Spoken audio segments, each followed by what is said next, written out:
Hello, I'm Sonia from Wilton, and today I'm going to be showing you how to decorate a cake with fondant. Now, the Wilton fondant is a really good beginner's fondant. It's nice and stretchy and pliable and very easy to use to get a good quality finish the first time you use it. So first of all, you'd open the pack and take the icing out. It's a nice white colour and it smells absolutely delicious, the vanilla smell.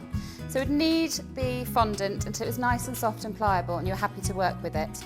Then turn it over and make sure they're blemish free on the surface so you've got a nice surface to work with, as this will always be the surface of the icing. Place it on the rolling mat. This is a really useful tool, Wilton rolling mat. It saves you trying to work out how big your icing is. So once you've measured your cake, or your, in our case, a dummy cake, so you would measure it with either a ruler or a tape measure, and just see how large the cake is, because that's the size of piece of icing that we'll need.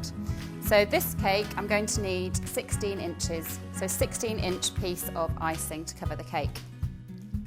On the rolling mat, it shows you really clearly the space that we need to cover with icing in order to have enough to ice the cake.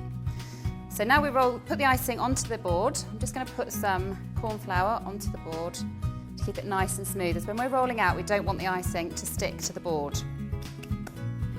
I'm going to place it in the middle, which gives me a really good starting point. If you're having a round cake, you need to have a round piece of icing to start with, because that's the shape it's going to continue to be. We don't want to get any icing stuck on the rolling pin, which is why I'm using a silicone one. And then we start to roll the icing out. So to start with, I'm turning it with my hand, but once the icing gets the size of about a dinner plate, then we would only use the rolling pin to turn it.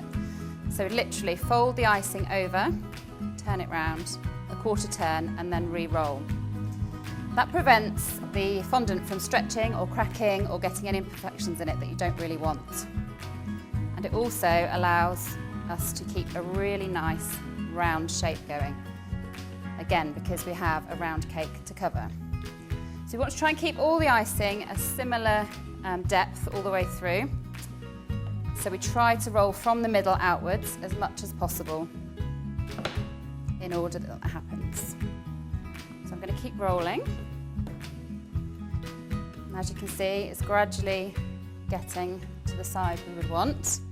It's a nice stretchy icing, as I said, so we're not kind of worried about any splitting or cracking, but it does take a little bit more rolling to get to in the first place. And each time I'm turning a quarter turn, which is helping me maintain a nice round shape of the icing. Fondant's really lovely to work with because it gives you a really clean surface. It's really tasty and sweet as well, and great to decorate on top.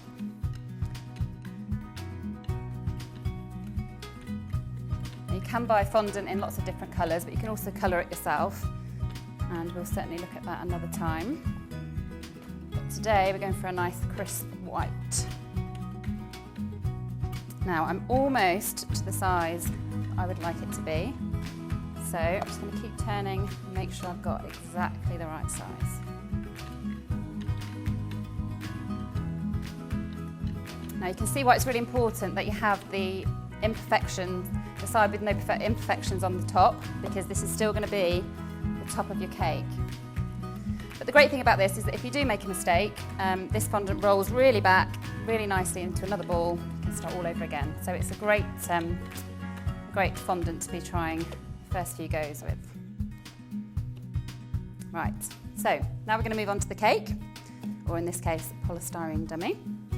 So first of all, I'm just going to flip the icing over and move it over to the cake, on about an inch from the bottom, and then move it over onto the cake, like so. Right. Now, obviously the icing is much bigger than the cake, and what we're going to do is we're going to make sure we get a nice flat surface by spreading it out across. And we're going to smooth it down. The best thing to use for this is your hands. They're nice and warm, they keep the icing nice and pliable.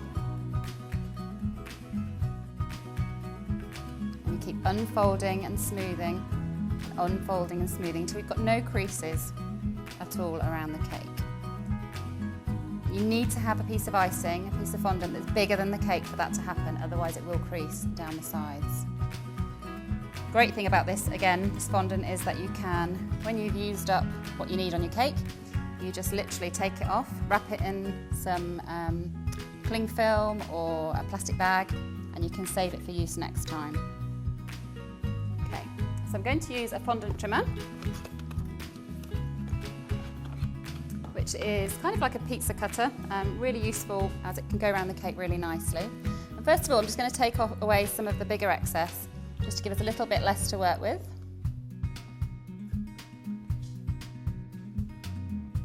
And as I said, make sure you keep all of your excess because you can use it for making flowers, nice finishes, anything like that, because it's still nice and pliable. I'll just put that to one side. Right, so I'm just going to double check the creases are gone. And then we're going to trim down the side. Okay, so we keep smoothing the cake round, and we could use a fondant smoother, which is a really nice tool for getting a really nice flat surface. As you run it over the cake, where you feel areas of resistance, that means the icing is slightly thicker. So we just need to make sure that that's all nice and smooth to get a really nice finish. So now we would run the smoother around the side of the cake, making sure that we're pushing down to push the edge of the icing close to the cake to make sure that we get a nice tight finish and that there's no space in between the cake and the icing. Which when you cut it, it looks really nice and professional. It's a really professional result. So run that all the way around, pushing it down and into the cake. And as you can see, you're getting a nice sharp edge at the side.